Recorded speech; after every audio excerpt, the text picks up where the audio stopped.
questa questione della forma del DNA a me aveva significato come indizio, vedi, perché già si pensava, già c'erano dei sospetti che il DNA del virus rimanesse dentro le cellule e per esempio si sapeva che queste cellule trasformate dal virus compare una sostanza, un antigene che si riconosce negli anticorpi speciali che non esiste nelle cellule normali. Dunque perciò l'origine di questo antigene non era chiaro, ma era un indizio che forse c'erano dei geni del virus che erano attivi dentro le cellule. E la questione appunto fosse circolare era molto utile, era molto di nuovo un altro indizio, perché se prendiamo una molecola circolare ed una molecola lineare che si mettono insieme e poi c'è uno scambio tra le due, la molecola circolare si inserisce nella molecola lineare. Ah, non è il contrario. Appunto. Come? Non è il contrario. No, si inserisce appunto perché è rotonda così, questa si apre, allora i due pezzi fanno.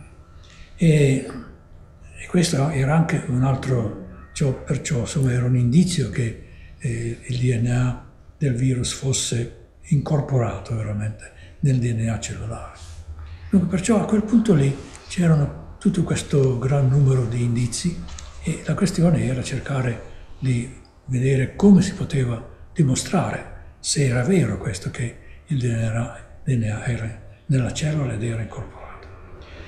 A questo punto le cose sono andate molto bene per me, perché quel lavoro che avevo già fatto aveva attratto un notevole numero di giovani ricercatori che venivano a lavorare nel mio gruppo, e molti di questi ricercatori provenivano da altri gruppi dove avevano imparato anche delle tecnologie nuove, e sai, le tecnologie nuove sono fondamentali nella ricerca, per cui abbiamo cominciato con questi giovani ricercatori appunto mirando a questo problema, e ciascuno ha fatto il suo contributo, e adesso posso spiegare come è successo. Per esempio, al principio la prima cosa che si voleva sapere è questa: se prendiamo una cellula trasformata dal virus del polioma, il DNA del virus persiste nella cellula? Domanda. Questa era la domanda. E la domanda, allora è venuta fuori un modo per rispondere alla domanda, cioè la tecnica, come viene chiamata, dell'ibridizzazione delle molecole del DNA, dell'RNA. Il che significa che se io ho due molecole che sono dello stesso tipo, uguali, e le faccio sciogliere, perché i due filamenti si separano tutte e due, e poi le faccio riunire, allora formano due molecole che sono la miscela delle due. Questa è l'ibridizzazione. E questo si può fare facilmente e dimostra, insomma, facilmente non si sa fare. Perciò era venuto un giovane, era un tedesco, che veniva da un altro laboratorio dove facevano questa ibridizzazione come routine. Per cui lui aveva fatto. Allora abbiamo detto, guardaci tu, c'è il DNA del virus lì? Lui ha fatto l'esperimento? Sì, c'era. Perciò il DNA del virus era presente nelle cellule. Punto 1. Poi, punto 2. Il DNA che è presente è integrato nel cromosoma delle cellule oppure è separato? Perché tutte e due le possibilità esistevano. E per fare questo abbiamo dovuto organizzare un sistema per cui si potesse isolare il DNA virale dal DNA cellulare nello stesso tubo.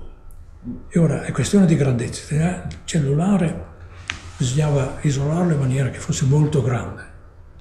E questo cominciava da principio la difficoltà, perché con molte delle tecniche usate in quel tempo, quando si estraeva il DNA veniva rotto in pezzi, per cui sarebbe stato impossibile distinguere l'uno dall'altro. Ma parlando con un collega che lavorava col DNA, questo mi ha fatto vedere che loro usavano una tecnica speciale, per cui non isolavano il DNA dalle cellule col metodo normale, ma formavano uno di questi gradienti di cui parlavo prima, alla cima del gradiente mettevano le cellule, non il DNA, ma tutte le cellule intatte, e che erano mescolate con la sostanza che le faceva lisare e perciò permetteva poi al DNA di essere libero. Ma erano tutte messe in cima, per cui non c'era nessun meccanico, alterazione, nessun movimento per alterare il DNA. E poi dopo si faceva tutto il tubo si metteva nella centrifuga in maniera che c'era una progressiva diminuzione e il DNA cellulare, che rimaneva quasi intatto, non perfettamente, ma quasi intatto, andava giù al fondo, mentre invece il DNA virale rimaneva un po' più alto. E questo permetteva perciò di vedere, prima di tutto, di distinguere il DNA cellulare dal DNA virale, e perciò permetteva di andare a vedere se il DNA virale era integrato, prendendo da una parte cellule non trasformate e mescolate col DNA del virus, e dall'altra le cellule trasformate, dove il DNA del virus era già lì.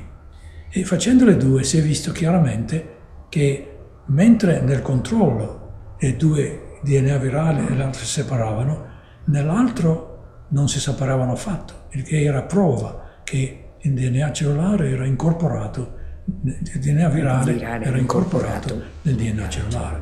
Questo spiegava tutto, perché allora se il DNA cellulare era nel DNA virale, i geni del DNA cellulare certamente funzionavano, poi l'abbiamo provato questo, ma già lì era un punto importante, perché se il DNA è lì, se ci sono i geni rispondono a tutti i sistemi della cellula e perciò dovrebbero essere espressi. Perciò questo era il punto di partenza per veramente capire che cos'è questa trasformazione virale.